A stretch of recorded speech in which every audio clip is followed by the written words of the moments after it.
চাই কোরআনের শাসন, শুরু থেকে শেষ পর্যন্ত চাই আল্লাহ ওয়ালাদের নেতৃত্ব। শুধু নেতার পরিবর্তনে হবে না। এক চেয়ারে বানর বসুক, শিয়াল বসুক, বাঘ বসুক, সাপ বসুক, শয়তান বসুক, শাসন একই আছে। সেই চেয়ারে মানুষকে বসাতে হবে। বানরের পরিবর্তে মানুষকে বসাতে হবে। সন্ত্রাসীর পরিবর্তে ইনসাফগারকে বসাতে হবে। বেনামাজির পরিবর্তে পরহেজগারকে বসাতে হবে। দুষ্ট শয়তানের পরিবর্তে তাহাজ্জুদগুজার আল্লাহ ওয়ালা পীর মাশায়েখকে বসাতে হবে। সেই বসানোর জন্য আমাদের যার যত সাধ্য চেষ্টা, সেটা করার নাম হলো অব্যাহত জেহাদ। সেটার নামে অব্যাহত জেহাদ, সেটার নামেই কেফাহ, সেটার নামেই সংগ্রাম এবং চেষ্টা। যদি সামনাসামনি মুখোমুখি লড়াই হয়, অস্ত্র নিয়ে কেউ আসে, আমির যদি বলেন যে যুদ্ধ ফরজ হয়ে গিয়েছে, তখন নিজেদের সব কাম কাজ ফেলে আবার বৃদ্ধ বনিতা নারী পুরুষ অস্ত্র নিয়ে যুদ্ধ করার নাম হল কেতাল। ইসলামের কোনো ব্যক্তি নাই কুরআনের একটা আয়াতকেও স্বীকার করে। ধাপে ধাপে ইসলামের প্রতিটি হুকুম আহকামকে পালন করার জন্য প্রস্তুত থাকার নাম হলো মুসলমান। আমরা আছি তো। নবী সাল্লাল্লাহু আলাইহি ওয়াসাল্লাম কুরআন এনেছেন, 23 বছর কুরআন নাজিল হয়েছে। কুরআন শরীফ তেলাওয়াত তিনি করেছেন। কুরআনের কিরাআত অর্থ হলো পাঠ করা। পাঠ করার অর্থ কি বলেন? কিরাআত।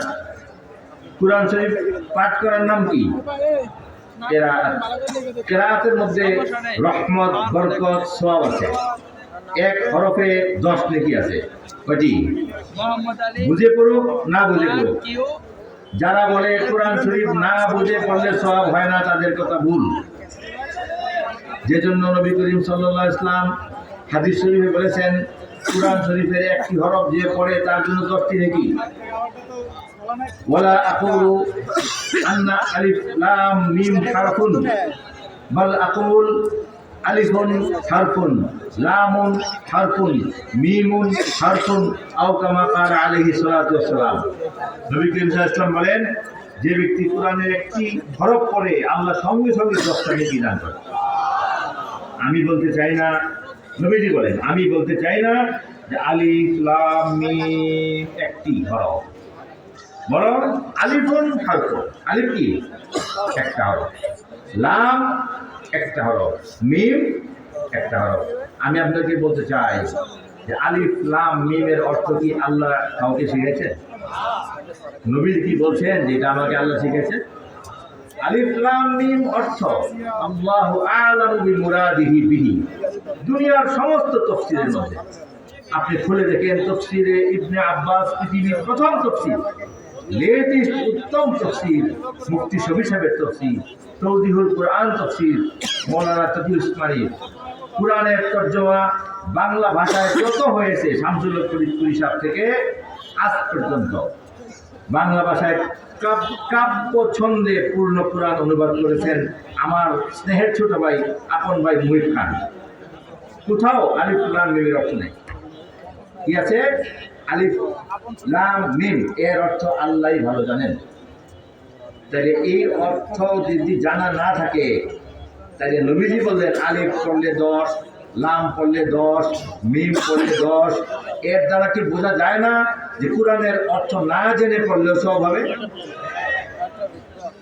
আর যদি বুঝে পড়ে তাহলে 70টি সব। যদি আরো মহব্বতের সঙ্গে দিনের সঙ্গে আল্লাহ ওয়ালারা পড়েন তাহলে 700 সব। আর যদি আল্লাহর প্রেমে মারিফতের গভীর স্থানে গিয়ে ইশক ও মহব্বতের সঙ্গে পড়ে, আল্লাহু ইউযাইবু লিমান ইয়াশা, আল্লাহ বলেন কত সওয়াব আমি বলবো না, যাওয়ার সময় বুঝবো। যাকে ইচ্ছা আমি বহুগুণ বৃদ্ধি করে দিই। সেই কোরআন তেলাওয়াত করা মানে বুঝে শুনে পড়া। কিরাত মানে শুধু পড়া, তেলাওয়াত মানে বুঝে শুনে পড়া। ওয়াইউআল্লিমুহুমুল কিতাব ওয়াল হিকমাহ, কুরআন এবং সুন্নাহ শিক্ষা দিয়েছেন আল্লাহ নবী। কুরআন এবং সুন্নাহ। আর সবগুলির উদ্দেশ্য কি? কুরআন কিরাত করা, কুরআন তেলাওয়াত করা, কুরআন সুন্নাহ শিক্ষা দেওয়া। সব কিছুর মূল উদ্দেশ্য কি? ওয়াইউযাক্কিহিম, মানুষগুলিকে জান্নাতের উপযুক্ত করা। বলেন সুবহানাল্লাহ। সবগুলির উদ্দেশ্য কি? মানুষগুলিকে জান্নাতের উপযুক্ত করা। ওয়াইউযাক্কিহিম, এই ইউযাক্কিহিম অর্থ হলো,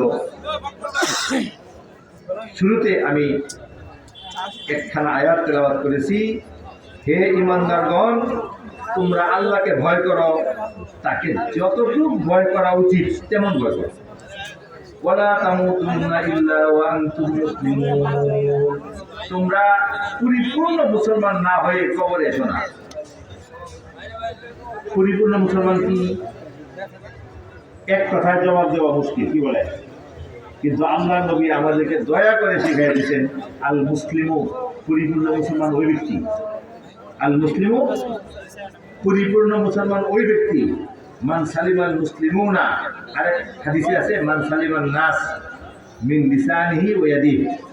পরিপূর্ণ মুসলমান ওই ব্যক্তি যার দ্বারা কোনো মুসলমান কষ্ট পায় না, যার দ্বারা কোনো মুসলমান কষ্ট পায় না।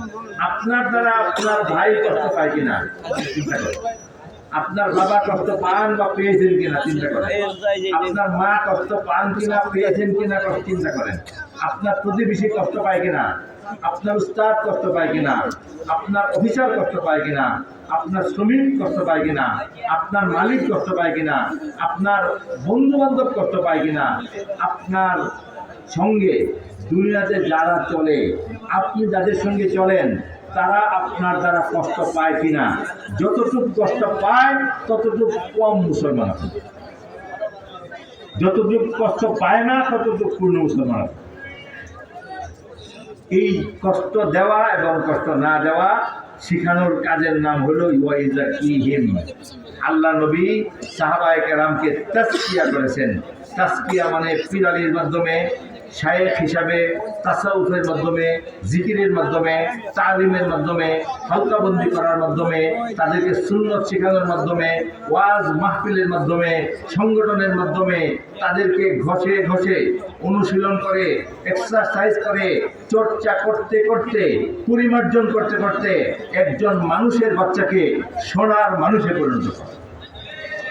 এই সোনার মানুষে পরিণত করার কাজ করেছেন সাহাবায়ে কেরাম, তাবিঈনগণ করেছেন, দুনিয়ার সমস্ত পীর আউলিয়া হক্কানি মাশায়েখগণ করেছেন। বাংলাদেশে আলেম ওলামা পীর মাশায়েখগণ সেই কাজ করতেছেন।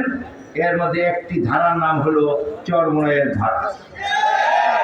যে চরমোনাইয়ের ধারা বাংলাদেশে নতুন হয় নাই, আল্লাহ নবী পর্যন্ত এই সিলসিলা 43টি ধারার মাধ্যমে সংযুক্ত। 43টি ধারার মাধ্যমে এই সিলসিলা সংযুক্ত। বাংলাদেশের যত কওমি মাদ্রাসা সবার প্রধান কাসেম নানুতুবি রহমাতুল্লাহ। এই কাসেম নানুতুবি রহমাতুল্লাহ আলাইহির পীর হাজী আহমদুল্লাহ মুহাজির মক্কি রহমাতুল্লাহ আলাইহি, আর হাজী শাহ হুজুরের আরেকজন ইশক ও মহব্বতের, এলেমের, প্রেমের, ফিকহার এবং উচ্চ মর্যাদার খলিফার নাম রশিদ আহমদ গঙ্গুহি রহমাতুল্লাহ আলাইহি। সেই গঙ্গুহি সাহেবের খলিফা উজানির কারি ইব্রাহিম সাহেব, তার আদরণীয় খলিফা চরমোনাইয়ের শাহ মোহাম্মদ সৈয়দ ইসহাক রহমাতুল্লাহ আলাইহি, তার খলিফা এবং সন্তান সৈয়দ ফজলুল করিম রহমাতুল্লাহি আলাইহি, যিনি বাংলার ৬৮,০০০ গ্রামের মধ্যে নিজের চোখের পানি ফেলে গেছেন। বাংলাদেশে নামাজ, বন্দেগী, আকীদা, সত্যিকারের জিকির, সুন্নত, টুপি, দাড়ি, পাগড়ি, মেসওয়াক এবং নিজের ঘরের ভিতরে খাস পর্দা, নিজের হালাল খানা, শ্রমিক হও, মজুর হও, কৃষক হও, তুমি রাত দিন ২৪ ঘন্টা প্রত্যেক জায়গায় আল্লাহর হুকুম মানার চর্চা তিনি করিয়ে গিয়েছেন। সেই চর্চা যারা করে তারা তার খাস মুরিদ এবং আপনজন। যারা এই হুকুম মানে না তাদের সঙ্গে পীর সাহেবের কোনো সম্পর্ক নেই। ইসলাম বিরোধী কাজ, ইসলাম বিরোধী বেদাত, ইসলাম বিরোধী আকীদা, ইসলাম বিরোধী চিন্তার সঙ্গে যারা যাবে তারা আউট। বলে না যে বাংলার সব মানুষ এক জায়গায় আসো, আর একজন মাত্র পীর বাংলাদেশে নাই, হযরত হাজী ইমদাদুল্লাহ মুহাজির মুফতি সাহেবের মাধ্যমে চিশতিয়া সাবরিয়া তরিকা, দেওবন্দি উলামা মাশায়েখগণ, হযরত মাওলানা আশরাফ আলী থানভী রহমাতুল্লাহ আলাইহি, হযরত মাওলানা হুসাইন আহমদ মদনী রহমাতুল্লাহ আলাইহি, তাদের দ্বারা বাংলার জমিন মাশায়েখে ভরপুর। সিলেটে যান, প্রত্যেক জায়গায় শায়েখ, ঢাকার বুকে হযরত সদর সাহেব হুজুর শামসুল হক ফরিদপুরি রহমতুল্লাহ আলাইহি, হযরত আব্দুল ওয়াহাব ফিরজি হুজুর রহমতুল্লাহ আলাইহি, হযরত মুহাম্মদুল হাফিজ হুজুর রহমতুল্লাহ আলাইহি, তিনজন লোক ঢাকাকে আবাদ করেছেন। তাদের সমান, তাদের সমমন, সমচিন্তা, সমতাকওয়া, সমসংগ্রাম, তাদের নেশাবের উপর এই বাংলাদেশের পীর মাশায়েখ প্রতিষ্ঠিত। আর চরমোনায়ের ধারা আর হক্কানি আলেম ওলামাদের ধারা সবই এক। যার কাছে ইচ্ছা আপনি মুরিদ হয়ে ইসলাহ হন, তাজকিয়া করেন, ইসলামী আন্দোলনের সংগ্রাম, বাংলাদেশে ইসলামকে বিজয়ী করার সংগ্রাম, ইসলাম বিরোধী শক্তিকে মোকাবেলা করার সংগ্রাম, বাংলাদেশের স্বাধীনতার উপর বহিরাগত আক্রমণ ছড়ানোর সংগ্রাম এবং নফসের বিরুদ্ধে যত সংগ্রাম, সব কিছুর জন্য যখন ঐক্যবদ্ধভাবে আলেমরা ডাক দিবেন, হক্কানি আলেমদের মধ্যে কোনো ভেদাভেদ নাই এবং থাকবেও না। বাংলাদেশের টেকনাফ থেকে তেঁতুলিয়া পর্যন্ত নাস্তিকতা মোকাবেলার জন্য আমরা সবাই এক। ইসলাম বিরোধী কার্যকলাপ মোকাবেলার জন্য আমরা সবাই এক। এই দেশে সংবিধান সংস্কার করা হচ্ছে। সংবিধান সংস্কারে যারা হাত দিয়েছেন, ওয়েল এন্ড গুড। সংবিধান সংস্কারে 9টি কমিটিকে দাওয়াত দেওয়া হয়েছে। 9-এর মধ্যে 2টা হলো আমাদের, কয়টা? আর 7টা হলো এনজিওদের, হিন্দু বৌদ্ধদের, কিছু নারী পক্ষ, বেপর্দা মহিলাদের, কিছু আমেরিকাপন্থীদের, কিছু ইউরোপীয়দের, কিছু ইন্ডিয়াপন্থীদের, ইসলামপন্থী 2টি। 2টার মধ্যে একটা ইসলামিক ল রিসার্চ সেন্টার, আরেকটা নাম হলো বাংলাদেশ ইন্টেলেকচুয়াল মুভমেন্ট। আল্লাহর মেহেরবানি, আল্লাহর ফজল ও করম, একটার আমি প্রতিষ্ঠাতা সভাপতি, আরেকটার আমি প্রতিষ্ঠাতা সেক্রেটারি জেনারেল। 20 দফা সংবিধানের প্রস্তাবনা দিয়েছি। 20 দফা। 20 দফা কি সেটা এখন ময়দানে পেশ করা যাবে না। আমি চরমোনায়ের পীর সাহেবান, বড় বড় নেতৃবৃন্দ, অন্যান্য ইসলামপন্থী দলের নেতৃবৃন্দ, সমস্ত লোকের কাছে সেগুলি সফট কপি এবং হার্ড কপি পৌঁছে দিয়েছি। 20টি সংশোধন সংবিধানে দিয়েছি। যদি এইগুলির মধ্যে বড় বড় কয়েকটা গ্রহণ হয়, তাহলে বাংলাদেশের সংবিধান মুসলমান হয়ে যাবে। অপেক্ষায় আছি, ঘরে বসে কাজ করি নীরবে। অনেক লোক আছেন যারা ইসলাম বিরোধীরা আমাদেরকে উৎখাত করতে চায়, কষ্ট দিতে চায়, বদনাম করতে চায়, বোগাস কথাবার্তা বলে, যার কোনো প্রমাণ, যার কোনো কিছুই নাই, সব কিছু শুধু সংবিধান সংশোধন যেন না হয় সেজন্যই চেষ্টা করে। কিন্তু আমি বলে দিয়েছি, সংবিধান সংশোধনের পর আমরা দেখব কত পার্সেন্ট আমাদেরটা আছে। যদি থাকে আলহামদুলিল্লাহ, আর যদি 53 বছর পরেও, এত বড় বিপ্লব হওয়ার পরেও, মাদ্রাসা ছাত্র 90 জন জীবন যাওয়ার পরেও, শাপলার ঘটনার পরেও, এবং এই গত 17-18 বছর নীরবে নিভৃতে আলেম ওলামারা জেল খাটার পরেও আমাদের সংবিধানে কুফুরি সংবিধানের বিষয়বস্তুগুলি থাকে, তাইলে ময়দানে কাজ করার লোক আমি না, আমি ঘরে বসে বসে কাজ করি। ময়দানে কাজ করার মতো অনেক মুরব্বী আছেন না নাই? তারা মাঠে নামবেন এবং বাংলাদেশের সংবিধান সংশোধনের পর কুফুরি বিষয়গুলি কেন রইল সেগুলি জিজ্ঞাসা করা হবে। কারণ এই সরকার অন্তর্বর্তীকালীন সরকার, অনেক শক্তিশালী, জনসমর্থিত, লক্ষ কোটি যাদের সমর্থক, সেই সরকাররাও উঠে যায়, হারায় এবং ঝরা পাতার মতো উড়ে যায়। এই সরকার কিছুই পারবে না।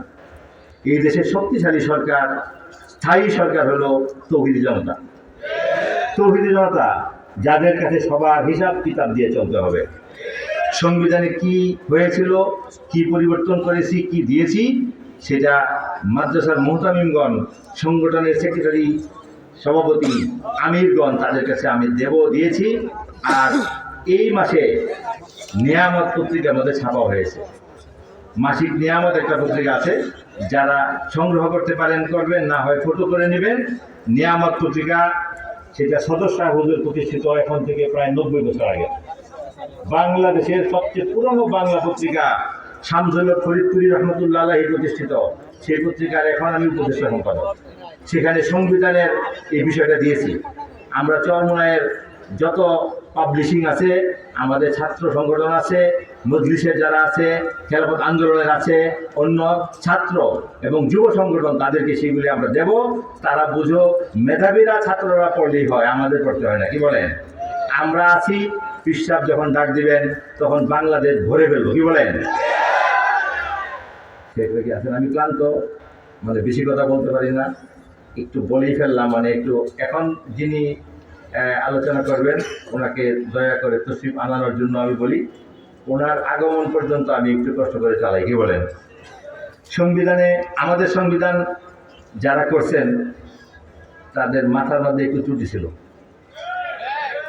আমি ভদ্র ভাষায় বলি, পাগল বলতেছি না আর কি, একটু কি ছিল না, ঢিলা ছিল। এই জন্য কি করছে জানেন?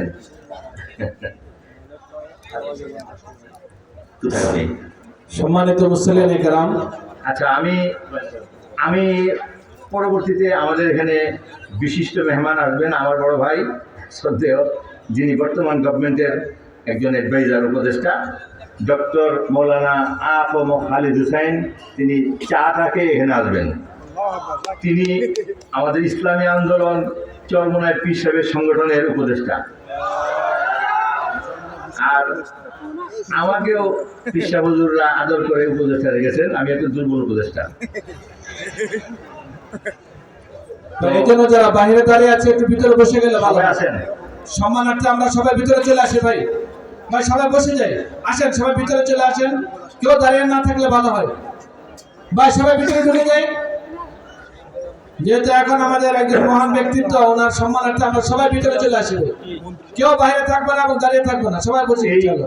বর্তমান সরকারের ধর্ম বিষয়ক মন্ত্রী, যাকে আমরা উপদেষ্টা বলি, আসলে মিনিস্টার, আমাদের এই আদরের ভাই প্রফেসর ডক্টর আল্লামা আফম খালিদ হোসেন, যিনি আমাদের ইসলামী আন্দোলনের উপদেষ্টা, তিনি বর্তমান গভর্নমেন্টের উপদেষ্টা। উনি আসছেন, যারা দূর দূরান্তে তারা আবার আসেন। আর আমি সংবিধানে যে কয়েকটা বিষয় বলেছি, এটা একটু সংক্ষেপে বলি। পাগলরা সংবিধান করলে যা হয়, সংবিধানে যে লিখছি, এই সংবিধানে থাকবে গণতন্ত্র, থাকুক গণতন্ত্র, এরপরে লিখে দিচ্ছে আবার থাকবে সমাজতন্ত্র। চিন্তা করেন,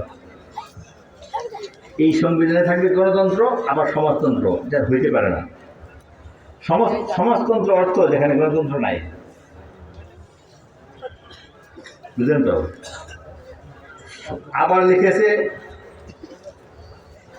ধর্মনিরপেক্ষতাবাদ থাকবে। ধর্মনিরপেক্ষতাবাদ সম্পর্কে আমাদের ভাই এবং বন্ধু ডক্টর খালেদ হোসেন সাহেবের যে বক্তৃতা, যে লেখা, উনি ইসলামী রাষ্ট্রবিজ্ঞানী, ইসলামী আইন এবং বিচারের উপরে বিশাল বই ওনার আছে। এখন গভর্নমেন্ট সবাই মিলে চালায়, একাতর ওনার দ্বারা হবে না, কিন্তু আমাদের লোক ভিতরে পাহারায় আছে। কিন্তু আর ওনারে পাহারা দেওয়ার জন্য লক্ষ লক্ষ লোক কিন্তু আছে। অন্য যে কোনো উপদেষ্টার এতগুলি লোক নাই, বুঝলেন না? খালেদ হোসেন সাহেবের বললে 10 লাখ লোক এনে দেবো, 10 লাখ লোক। দেখি ইসলামের ব্যাপারে কি হয়। এখন একটা লিখছে, এই দেশের সংবিধানের মূলনীতি হল ধর্মনিরপেক্ষতাবাদ। ধর্মনিরপেক্ষতাবাদ অর্থ ধর্মহীনতা। ধর্মহীনতা অর্থ, আমি ইংলিশে বলি, যে লোক ধর্মনিরপেক্ষতার সৃষ্টি করছেন ওই লোক লিখতেছেন not related with any spiritual or religious matter. যে বিষয়ের সাথে ধর্ম বা আধ্যাত্মিকতার কোনো সম্পর্ক নেই। এটা কি নিরপেক্ষতা হইল নাকি হীনতা হইল? তো বাংলাদেশ সরকার, রাষ্ট্র, সংবিধান, গণতন্ত্র, বাংলাদেশের যত কিছু, এর সাথে ধর্মের কোনোই সম্পর্ক নাই। এটা কি ঠিক? এই কথাটা সংবিধান থেকে সরবে। 2 নম্বর লেখা আছে সমাজতন্ত্র। সমাজতন্ত্র কি? সমাজতন্ত্র যিনি তৈরি করছেন, কার্ল মার্কস, তিনি তার মূল বইয়ের মধ্যে লিখতেছেন, atheism is the inseparable part of Marxism. আমার সমাজতন্ত্রের অবিচ্ছেদ্য অঙ্গ হলো আল্লাহ নাই। এটারে টেনে মেনে এনে এই লোকটার নাম তারা কি ভুলে গেলাম, সুরঞ্জিত সেনগুপ্ত, ও মারা গেছে। ও ফিনারি জাহান্নামা খালিদিনা ফিহা। সে হলো বাংলাদেশের সংবিধানটাকে শেষ ঠিকঠাক করছে। এই জন্য ধর্ম নিরপেক্ষতাবাদ থাকতে পারবে না, লিখতে হবে রাষ্ট্রের সকল ধর্মের নাগরিকদের ধর্মের অধিকার আছে, লিখতে হবে। সমাজতন্ত্র এই শব্দ থাকতে পারবে না, লিখতে হবে সামাজিক ও অর্থনৈতিক সুবিচার। আর দুইটা বিষয়, এটা নিয়ে দীর্ঘ বলার সময় সুযোগ নাই। আমরা কি প্রস্তাবনা দিয়েছি, আমরা দাওয়াত পেয়ে দিয়েছি, ইন্টেলেকচুয়াল মুভমেন্ট কি দিয়েছে এবং ইসলামিক ল রিসার্চ সেন্টার কি দিয়েছে, সবগুলি আমরা উপযুক্ত জায়গায় পেশ করব এবং নারায়ে তাকবীর, যারা কাজ করছেন নারায়ে তাকবীর। আফম খালিদ সাহেবের আগমন, খালিদ